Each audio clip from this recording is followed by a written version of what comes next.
salam sehat, dan salam merdeka belajar. Pada video pembelajaran kali ini, saya menampilkan tentang modul ajar.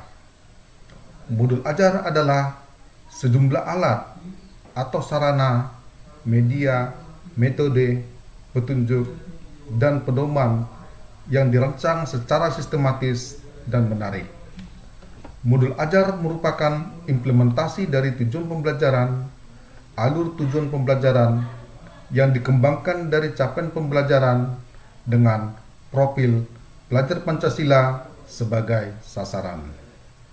Komponen modul ajar bisa ditambahkan sesuai dengan mata pelajaran dan kebutuhan.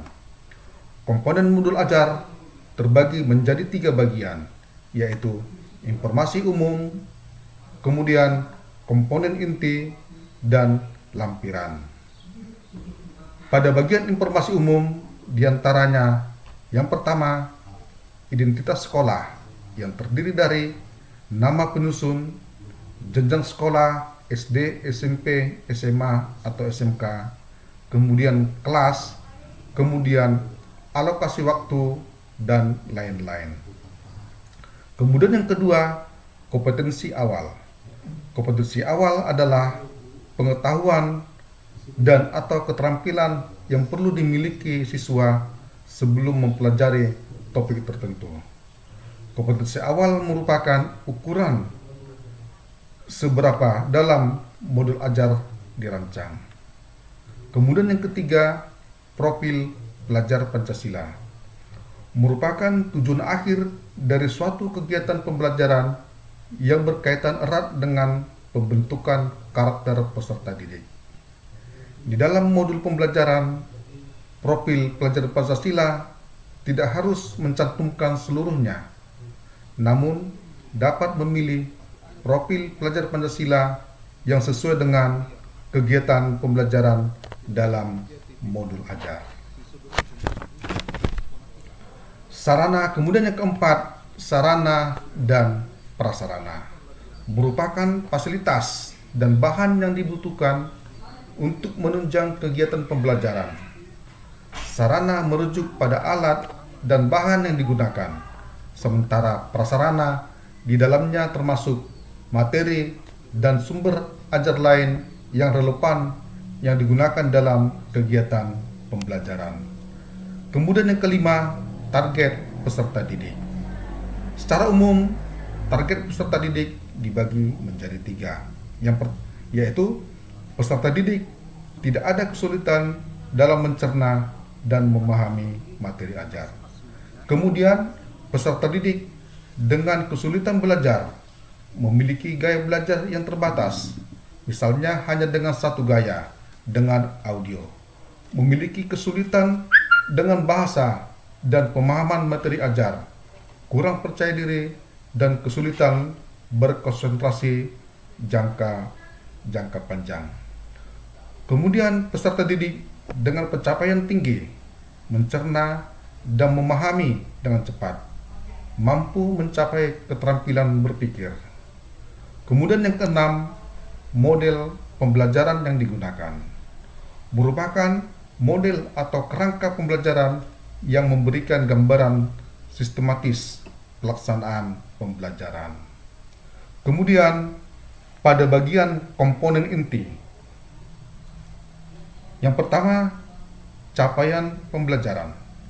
Capaian pembelajaran atau CP merupakan komponen pembelajaran yang harus merupakan kompetensi pembelajaran yang harus dicapai peserta didik pada setiap fase perkembangan.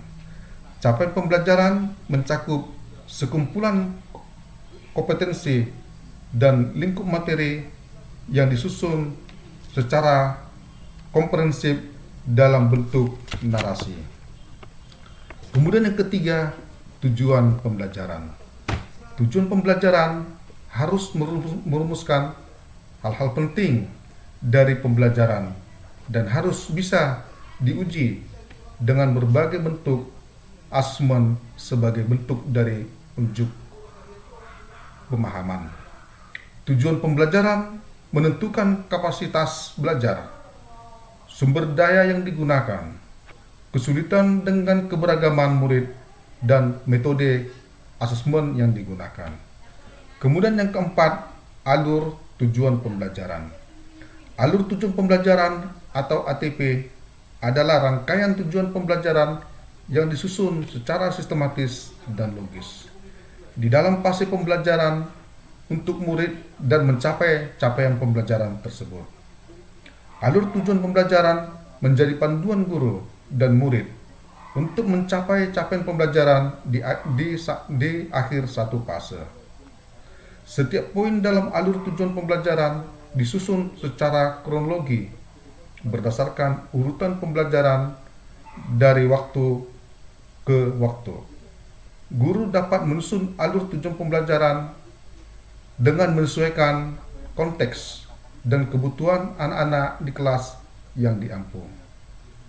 Pemerintah menyediakan beberapa contoh alur tujuan pembelajaran yang bisa langsung digunakan atau dimodifikasi dan membuat panduan untuk penyusunan perangkat ajar. Yang kelima, pemahaman bermakna. Pemahaman bermakna adalah informasi tentang manfaat yang akan peserta didik peroleh setelah mengikuti proses pembelajaran. Manfaat tersebut nantinya dapat peserta didik terapkan dalam kehidupan sehari-hari. Kemudian yang kedelapan, asesmen. Asesmen digunakan untuk mengukur capaian pembelajaran di akhir kegiatan. Kriteria pencapaian harus dicantumkan dengan jelas sesuai dengan tujuan pembelajaran yang ditetapkan. Kemudian pada bagian lampiran. Pada bagian lampiran terdiri dari lembar kerja peserta didik, kemudian bahan bacaan guru dan peserta didik, kemudian glosarium dan daftar pustaka atau lain-lainnya seperti foto-foto kegiatan dan lain-lain. Demikianlah Bapak Ibu sistematika penyusunan modul ajar dalam kurikulum Merdeka. Terima kasih.